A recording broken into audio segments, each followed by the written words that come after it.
My speech is very brief, and I request Mama County, kwa sababu nimetumwa hapa nisimamilie wajumbe na pia nisimamilie watu wa Kiharu constituency ile Matiba alikuwa nasimamilia. Nitaomba 2 minutes for each na nitamaliza haraka. Lakini kabla niendelee, Deputy Rais, vile tulikuwa tumekaa pale na marafiki wangu Wajiro Shege Kang'ata na hao wengine, mimi nikaona next time sitakaa karibu na wanasiasa, kwa sababu tuliona wakati shule ya Kahuhia Girls was presenting a very good hymn and a song, Mheshimiwa Kang'ata akaanza kuuliza, kwa sababu tuliona chairman SK Masharia pia alikuwa pale. Kang'ata akauliza, kwani SK Masharia anakuaga mwanamke? Na pia Wajiro Shege akasema, kwani alisomea Kahuhia? Lakini tukapata kulikuwa na mtu experienced maneno mingi ambaye ni gukabetu wa county Kebigetora, akatambulisha ya kwamba Kahuhia Girls used to be a teachers training college hapo kitambo. Na pia mimi nikaigiria kati nikapiga hiyo muhuri. Lakini Deputy Rais, nikiongea kwa niaba ya wabunge wenye wako hapa, wamenieleza nigogee ka story fulani tu kidogo, na ningetamani sana rais angekasikia, kwa sababu wameniambia nimueleze hiyo ka story. Na sijui kama nitaanza kusoma ile rotuba the other speech ile ya watu wa Kiharu kidogo tu, nikikoja rais ndio nimwambie hiyo ka story nimetumwa na wabunge ambayo ni speech yao. So I'll request to start by reading my tribute to the late Honorable Matiba, ile nasimamilia watu wa Kiharu na wana youth wote wa Kenya. And I'll start. Much has been said and much has been written, and much you will hear even now as you rest in peace. You put yourself on the line and traded your own future for the greater good of all Kenyans. You did not whine or whimper. You were a meek lamb. It was supposed to be. It was meant to be. You never regretted. When you poured yourself to the trenches to fight for a noble cause, with others to emancipate us, they called you a tribalist, a hooligan, and a thug. They then arrested you and detained you without trial. To them, when you demand for rights, you become a lesser human. When you fight for justice and for humanity, you are a public enemy. Baba Matiba, during your unlawful detention, a feather was plucked from your heart and a pile of chapters expurged from Kenya's history. You became a political martyr. We don't know what they did to you, but when they opened the prison gates, our hearts halted, our hopes hushed. You were on a wheelchair. The son of Muranga was no longer the same. Everything in you, except your soul and solitude, had petered out, taken away by them. They did this to cover their sins, to further their interests, to justify their ambitions. As a young MP, you are here in Kiharu, but who can never fit in your big shoes? I don't know what to say and even how to say it, but you taught us, Baba Matiba, to always speak the truth, and I'll speak that truth now. Some of your enemies, Bamba, some of your tormentors are here, and others are watching, masquerading as mourners, hypocrites with empty semblance of righteousness, donning robes of sanctity. We demand that they seek forgiveness from God, with the family and with the Kenyan people. Truth is the first chapter of reconciliation. But Baba, when we as your sons and daughters, grandchildren and unborn future generations, the ones enjoying fruits of your sacred liberation, won't be hypocrites like them. We will choose to speak the truth without reserve and always provide for it. Lastly, Baba, we are grateful that you came. Not like most of us, but you came for a specific divine assignment. When Moses was leading the children of Israel, he only but went on top of the mountain, saw the promised land, but never stepped on it.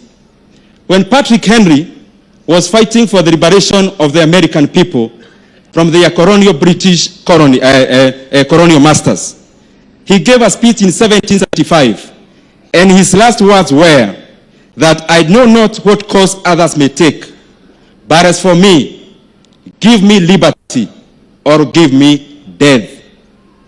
The latter was served to Patrick Henry even before America was fully liberated.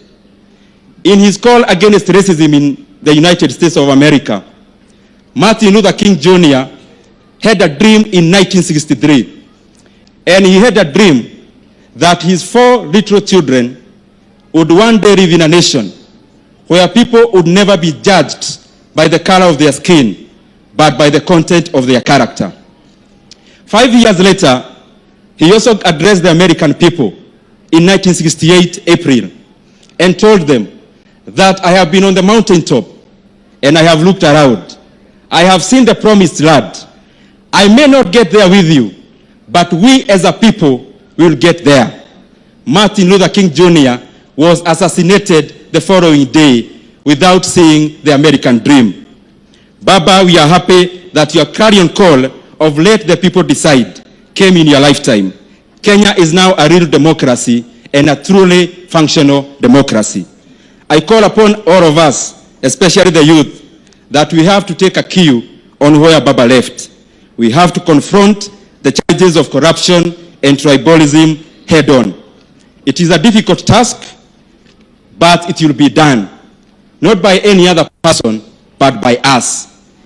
And to many of us who think that we are not qualified to take a cue from where Baba left, I leave you with these words from Reverend Justice Jackson in 1988 when he was trying to vie to be the United States of American president.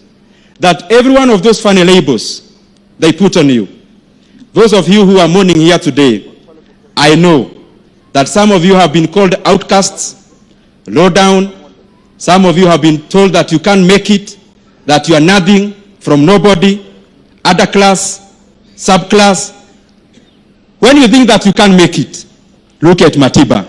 He was born in a poor village here in Kiharu, but a poor village was not born in him. Hold your head high.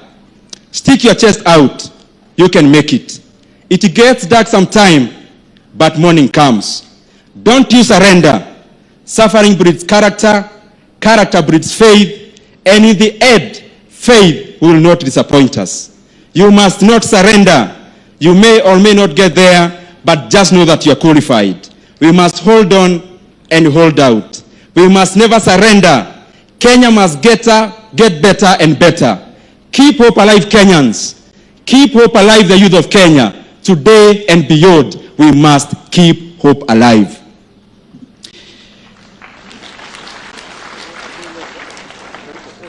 Mheshimiwa Deputy Rais, itasema tu jambo moja kwa sababu kastori naona kanakatwa na wakati. Lakini nimetumwa na watu wa Kiharu na ningetaka niseme hiyo jambo moja peke yake. In a way of honoring our hero and our former MP Kenneth Matiba, tuna request Deputy Rais, kuna barabara inapitia ile ward ambaye Honorable Matiba alizaliwa, na hiyo ward inaitwa Wagu ward. Hiyo barabara inaanza pahali inaitwa Maragi, inapanda pahali inaitwa Gatheru, inaishia pahali inaitwa Wethaga. Wamenituma kwa heshima niulize, na nanyenyekea sana mbele yako Mheshimiwa Deputy Rais, tafadhali hiyo barabara iwekwe rami. Na pia tunaomba kwa sababu watoto wote wa Kiharu wakuwe wanaona Matiba kila siku, hiyo barabara ikiwezekana ipewe tu ile jina hawa watu wa Kiharu wameipea, ambaye ni KSN Matiba Road, na tutafurahia sana kwa hilo jambo. With those many remarks, pole kwa familia, pole kwa watu wa Kiharu, asanteni sana, may God bless you. President Uhuru publicly told off Kiharu MP Ndindi Nyoro at a funeral in Murang'a County after the MP asked the president for a school development fund. He furiously said that he got tired with their useless politics and that he does not want anyone to smear him his dirt. He also challenged the MPs to explain what they do with the annual 100 million CDF kitty, adding that it was more than enough to develop the same schools instead of roaming around with nothing important to show. Wasipofanya yale ambao Wakenya wanahitaji, mwishowe tuwaweza kufika kiwango ambacho wananchi watachukua sheria kwa mikono yao. Kwa sababu hatuwezi kuendelea katika barabara hii. Na mimi nawauliza Wakenya, tusiweke siasa kwa hii safari. Mnaona watu hapa wakijibiana sijui nini. Yani uhoro wao na mathiye kuria mathiya makiaragia ni ndinde nao. Mimi sina nafasi ya kujibiana na mtu, kwa sababu mimi nilisema siasa tuweke kando, tufanyie wananchi kazi. Right? Ani nego muthaitha mutigeciria ati uguo mutida mukiaria ati andu aya ni maramuigua, mukeonera miaka ingi 3 yoka utiri ugacoka mugacokio mundu na macaria andu angi mekumarutira wira. Kana ni ati andu itu ithe tiguo tutikwenda haha orugano ati mheshimiwa arugama haha no gutuhe ng'ano cia marimu na ena mbeca cia CDF ni athie ona cukuru ino ni marikie na make manyitanira na make ti undu njuke haha tutire gutire mujumbe otari na milioni 100 o mwaka ni mamwire uria mareka na mbeca icio ti guthiururuka uko micemanio mataramenya ni ate maratwira kana ni ate andu aitu yene ndanogire na ndi meraga ni ndikwenda giko kiao ni